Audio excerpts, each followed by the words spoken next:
आप लोगों की दर्शन की सुविधा की रास्ता की व्यवस्था किया गया है।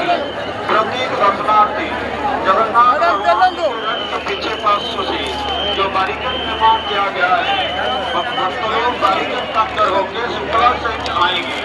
जगन्नाथ भगवान जी के रथ के पास निकलेंगे। पहले जगन्नाथ भगवान जी के दिव्य समावेश राज में दर्शन प्राप्त करेंगे। इनके बाद मां सुभद्रा देवी जी को दर्शन प्राप्त करेंगे। आखिरी बलभद्र भगवान जी के राजाधिराज सोने के सिंगार दर्शन प्राप्त करके बलभद्र भगवान जी के रथ के पास चलते चलते दर्शन लीजिए, चलते चलते दर्शन लीजिए। कोई भी काम पर रुकने की कोशिश मत कीजिए। आप लोग के पीछे लाखों भक्त लोग हैं, भक्त लोग को मदद कीजिए। कोई जिसको धक्का देकर आगे आने की कोशिश मत कीजिए।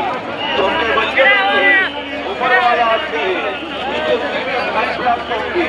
कोई भक्त लोग